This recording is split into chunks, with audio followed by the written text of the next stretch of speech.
Yeah, back once again, Trey, with another fish out of water request reaction. I appreciate y'all being here with me, but you know what we're here for, the music. Let's get to it. You think about those kind of guys from that era. We had talked about some of the shit talking with MJ. Was MJ the best shit talker, or were there some other guys out there who were like, Okay. who was great, and what were they actually saying on the court? First of all, Michael Jordan will beat you up in practice if you didn't check him hard enough. Charles Barkley will beat you up in practice if you check him too hard. See the difference? All right. The best shit talkers in the NBA. Larry Bird was one. I will never forget. This is a great story. So I live in the Lower East Side, and we have a bridge that separates pretty much the white from the black. It's the Manhattan Bridge. The Italians and Irish live in Knickerbocker. We live right across. You don't cross Allen Street either which way. So if you were fighting with the Irish and Irish Catholic and Italians, you can just cross Allen Street. They had to stop. And the same, vice versa. We had respect. And they were all Larry Bird fans. We were all Julius Erving fans. So all growing up, I used to cry every time Larry Bird got the best of Julius Erving. And I was just like, and people don't know, what gave you a drive to make the NBA? Silly stuff like that. Because I used to take a ball right after the game and go down with tears in my eyes. And what's different than basketball and football is you can go down and you don't need other teammates. I can play against Larry Bird every day. I got 60 points on Larry Bird, and my crazy imagination ends me up in so much trouble and everything else. But so when I finally got drafted and I got a chance to play against Larry Bird, and I knew everybody in Knickerbocker, all Irish, Catholic, Italians were going to be watching, all the brothers and black and brown people going to be watching on this side. I was like, all right, second game in the NBA. Here we go, baby, showtime. So I get Second there, game? and Charles Barkley comes to the game hungover. You know? You can smell it on him. Boy smells like a sailor, man, like possum nuts, you know? So Larry Bird comes in Sailor the game, to they possum started, nuts and he is goes, wild. Charlie, you've been out all night, man. Here, take this with you. Boom. He starts lightening up Charles Barkley. Gives him about 10 points real So quick. he smelled it on him. Smelling on him, right? So then he be look over our coach, Jim Lionel, as he backpedaled back Larry Bird. And he goes, give me somebody else. So they put in Rick Mahorn, and he look at Rick and say, if you got a haul ass, you got to make 2 trips, boy. You can't check me. Why? Larry Bird just talked. Then he go, give me that guy over there, Armin Gillian. And Armin Gillian come in. And one thing about Armin, people thought when they passed the ball into the post with Armin Gillian, he wouldn't pass it back out. It's because they kept trading him so many times, and he was colorblind. That's why he held onto the ball. He didn't know what team he was on. That's true story. Right? So the whole time I'm going, Coach, put me in the game. Wait. The fact he had to be extra skilled to keep getting traded and ending up on a team, being colorblind and not knowing what team you're on is that is mind blowing and puzzling. Put me in, Coach. I want him. So he's lightening up Arm again, and he struts back like only Larry Bird can do. You know, he trotting back. He looks over at the bench and he goes, "Hey, Coach, put the rookie in."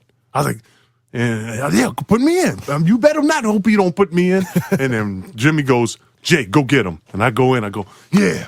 What you want to do? Come on, baby. Let's go. Let's get it on." And he gives me a pump fake, and I jump clear across his head. And when I come back down, he looks at me and goes, "Stupid rookie." Boom, and hits a 3-pointer. So I'm like, oh, okay, that's one. He's Larry Bird. You know, and now the only thing that's going on my mind is all the white people in Knickerbocker watching this. Right? So I'm like, okay, the next time I'm just going to play him this way. I'm not going to jump.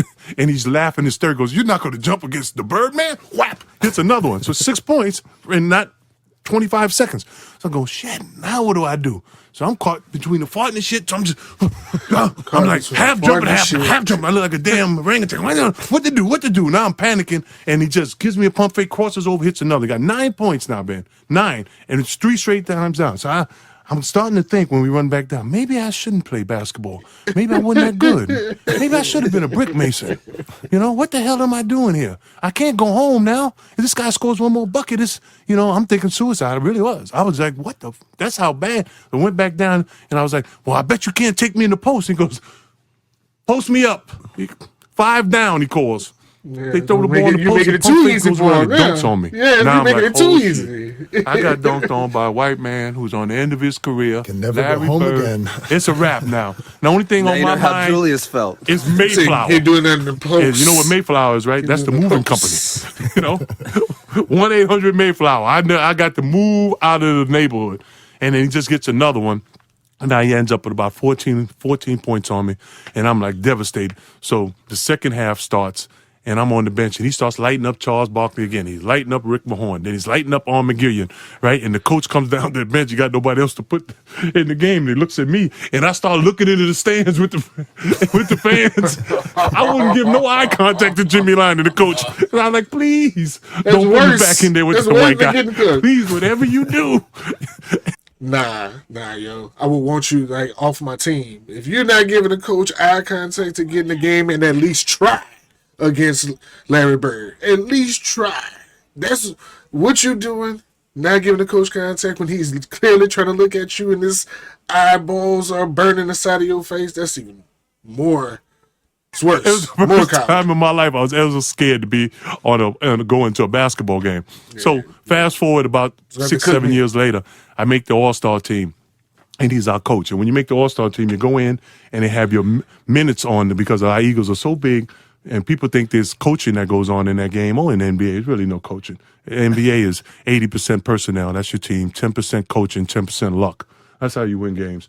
But you go in and minutes are on the refrigerator, and I go in and I say, "Hey, how you doing, Coach?" And Larry Bird looks at me and goes, "Your minutes on the refrigerator." I was like, "Thanks, Coach." And I start walking over to go see my minutes. He goes, "You fucking rookie." So he remembered him lighting me up all those days. Okay, so now what was your question? It's a great story because you get the perspective of the challenger more than Larry Bird. And I always like the perspective of the challenger, especially when the challenger is overly confident like that and thinking he can be the one problem solver. You realize, hey, no, you got to go in there thinking, I'm going to just try my best to slow him down. Because sometimes the eye test will tell you, hey, you can't do nothing with him. But hope he have an off night or just slow him down. Some people are just that good. I've seen people who aren't named Larry Bird and Michael Jordan and the greats. And I've seen people that's just naturally gifted and you couldn't stop them. So, believe me, a Larry Bird, I can only imagine the headache of trying your best, all your effort. It's not working. It's just not working.